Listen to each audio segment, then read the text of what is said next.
You're watching highlights of the Aurora City Council meeting on June 30th, 2026. Follow your local governments at cgov.org. Aurora just secured a big win in the state capital budget, one that could reshape the future of Aurora Park at Geauga Lake's beach area. Let's hear how city leaders describe this boost. Have to buy from another entity that has been identified by our consultant, but perhaps most exciting, as the law director announced during Committee of the Whole, on June 10th, the Ohio legislature passed the state's $3.7 billion capital budget, which included $1 million allocated to the city of Aurora for the development of the beach area as part of Phase 2A. So we were very, very excited about that. The 4th of July is this coming Saturday. The fun run will start at Bicentennial Park by the library with check-in and registration at 7 a.m. and then the 1 mile at 8 and the 5K at 8:30. And the early packet pickup will be the evening before, 4 to 6 p.m. at the Walker Building. The parade will be stepping off at 11 a.m. at the Heinens parking lot, and then our festival will run noon to 3 at Kiwanis Park with food trucks, carnival food, entertainment, inflatables, characters, all kinds of fun. You can sign up for these events at auroraoh.com, and then a special edition this year as part of the celebration of America's 250th birthday is a concert featuring Moonshine Groove that will take place from 7 to 9 p.m. at Kiwanis Park, followed by fireworks at dusk. This part of the meeting packed in a few big community shout-outs and updates, from a beloved local leader to a major honor for Aurora. Attention to roadway closures for all these events. I am very pleased to announce that this year's 4th of July Parade Grand Marshal is Barb Cudley. Barb recently... Any relation? Barb recently retired after more than 4 decades of service in the Aurora City Schools and is a lifelong resident, former school librarian, active in numerous community organizations, too, right after the holiday weekend.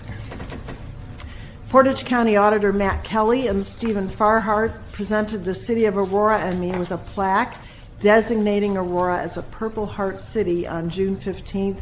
That's part of their designation of the county as a Purple Heart County, and a number of organizations worked to. From a long-awaited rescue squad to a summer birthday bash and big news about Aurora's job base.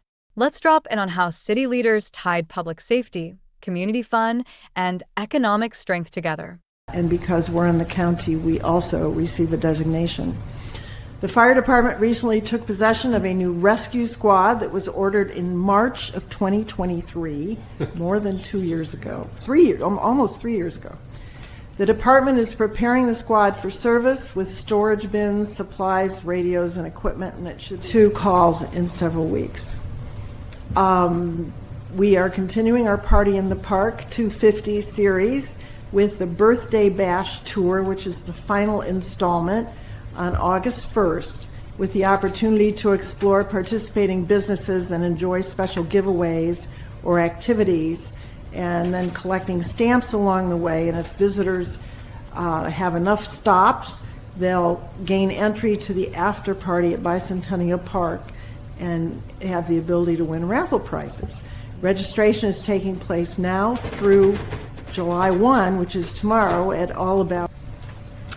In the industrial park, there are 42 companies that are housed in Aurora's industrial park, and almost 4,000 people work every day in the industrial park. So this is so important to our economic stability, as the finance director is nodding in accord.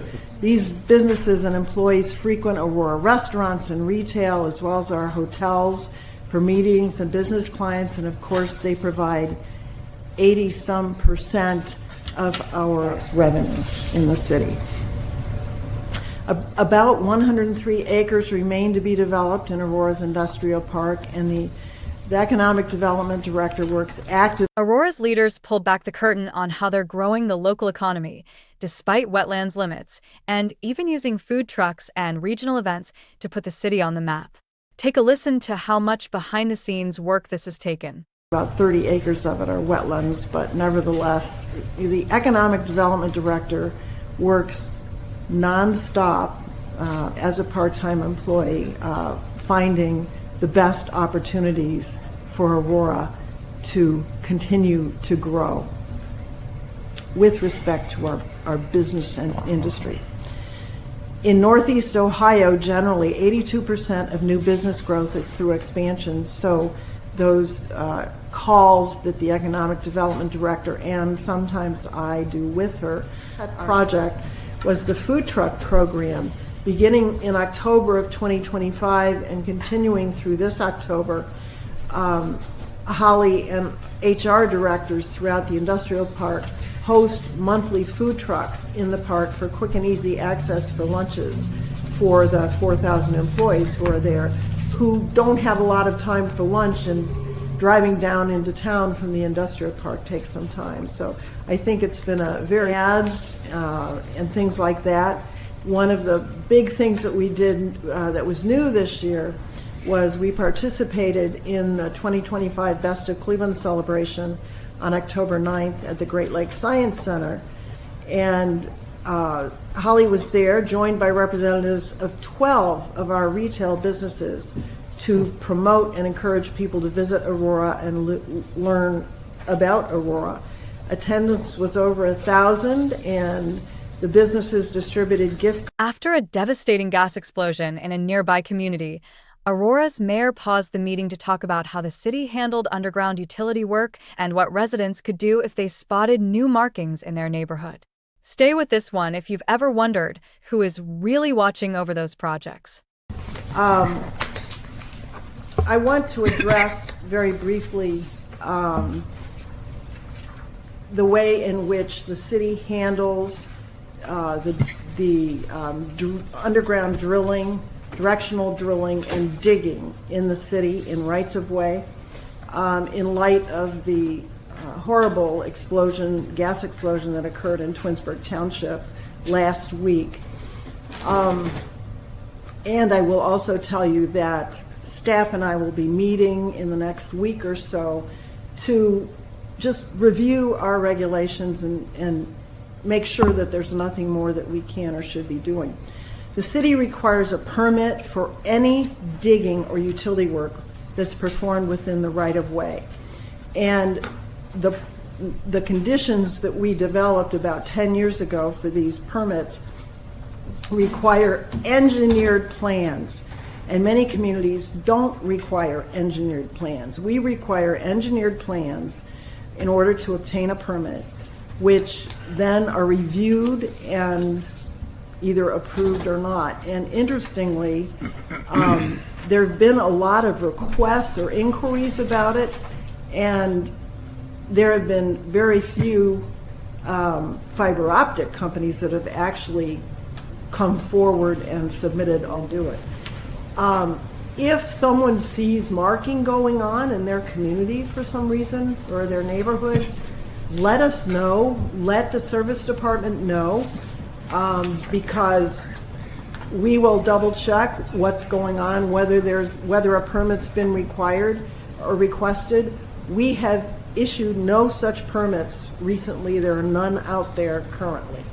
That doesn't mean that OOPS can't oversee marking of utilities for the purpose of doing an engineered design for some digging at some future point. But we feel our requirements. A longtime educator had quietly marked thousands of student birthdays with a small but meaningful gesture until the students turned that tradition back on them in a big way. You'll want to hear how this surprise came together. For the past 25, 30 years, every kid that has come, every student that has come through first or third grade, every year on their birthday receives a bookmark signed by her for each kid, because her goal is to make sure that in this day of electronics that kids still have a love for learning.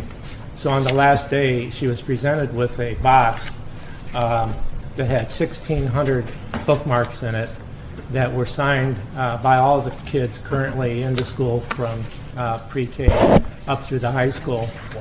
So she received 1,600 of them. She hasn't read them all yet. I think she has enough. But the one that really stood out that was on the top of the book was from our grandson, Gabe, who's in the 5th grade. All of our kids have had her for a reading, but he said, from your face. Before any big debates could happen, Council quietly reshaped the agenda and cleared a slate of ordinances in one quick move. See how these procedural steps set the stage for the rest of the meeting. And Council is asked to support a motion to amend the meeting agenda by adding ordinances 2026-116 through 2026-120 that were discussed earlier at the Committee of the Whole. Is there a motion? So moved. Second. We have a move and second to add those to the agenda. All those in favor say aye. Aye. All those opposed? The motion carries. Mr. President, Yes, I sir. would move to adopt all items on the consent calendar. Is there a second? Second. We have a move and second to adopt the consent calendar. Ms. Lori, please call the roll. Mr. Wolf? Yes. Mr. Sykes? Yes. Mr. Horvath? Yes. Mr. Kovach? Yes. Mr. Cudley? Yes. Mr. Ware? Yes. All right, those ordinances are adopted. Council turned to voters to decide the future of Aurora Street and Bridge funding by moving a renewal levy toward the fall ballot. Listen in as they framed what this measure would mean for local roads. It's a resolution submitting to the electors of the city the question of the renewal of an existing 0.9 mil tax levy for general construction, reconstruction, resurfacing, and repair of streets, roads, and bridges in the city of Aurora, Ohio, and declare an emergency to allow sufficient time to place the levy on the November 2026 ballot. Mr. Wolf? Yes. Mr. Sykes? Yes. Mr. Horvath? Yes. Mr. Kovach? Yes. Mr. Cudley? Yes. Mr. Ware? Yes. Resolution 2026-101 is adopted. Council took up a multi-million-dollar plan for a custom-themed, accessible adventure play area at Aurora Park, complete with a tight timeline and complex funding puzzle. See how this proposal moved from idea to marching orders to go build a park.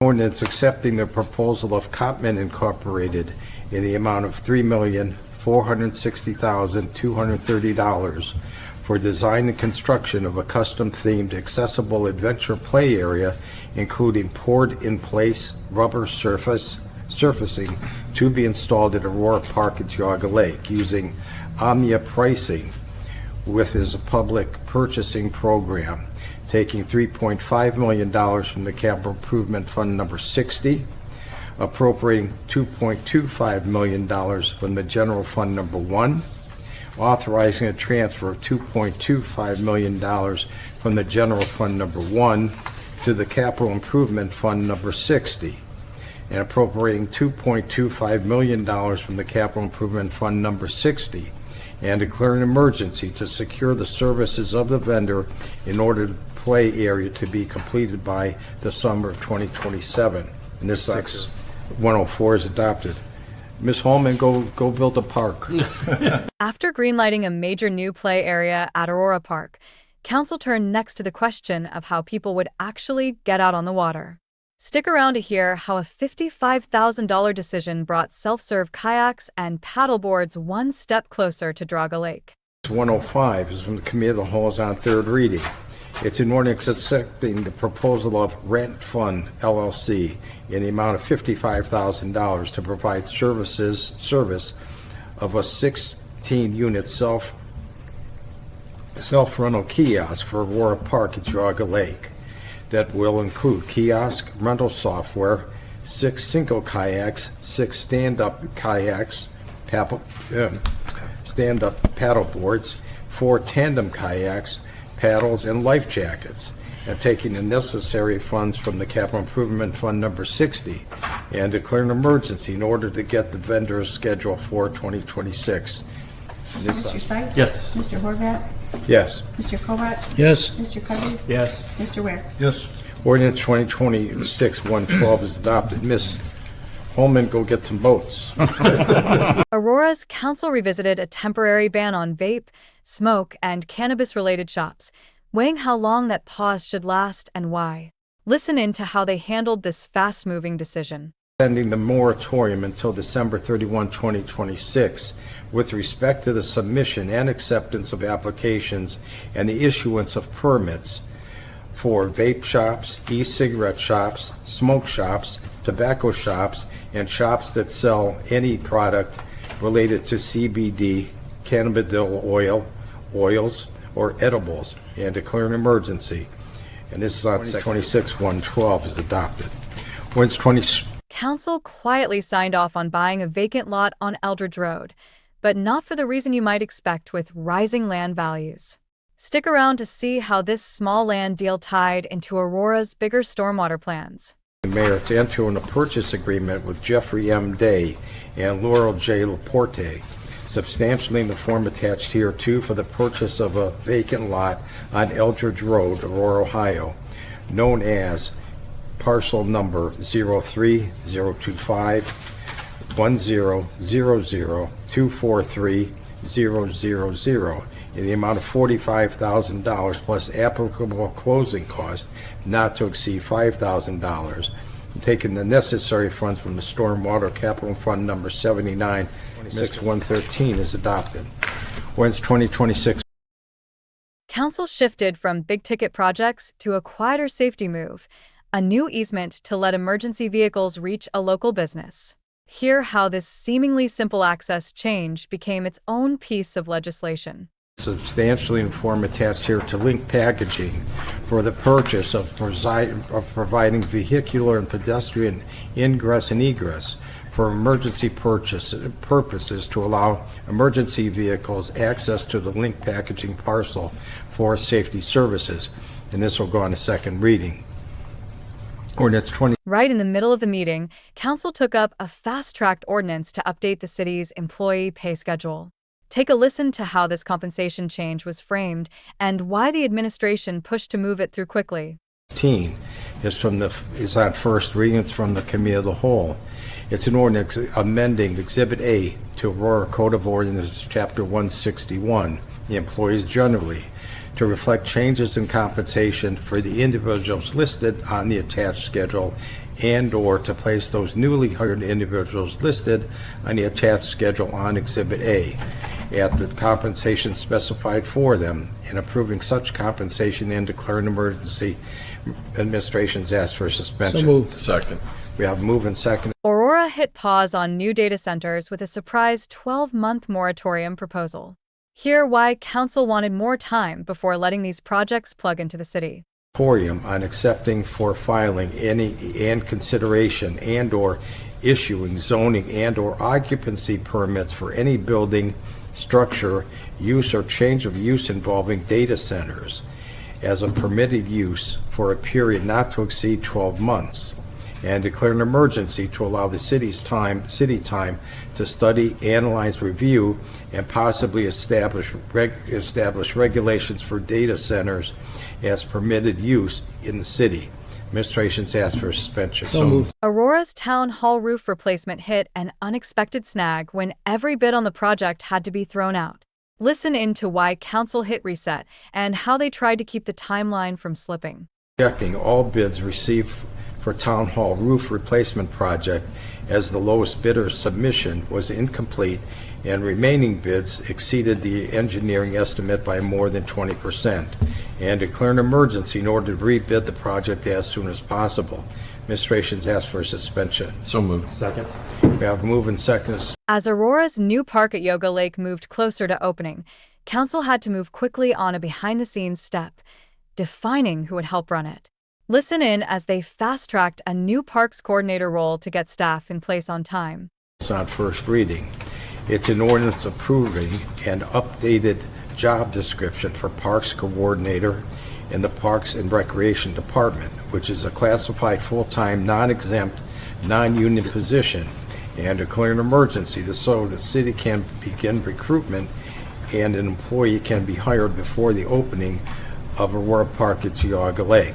Administration's asked for suspension. So moved. Second. We have move and second to suspend. All those in favor say aye. Aye. All those opposed?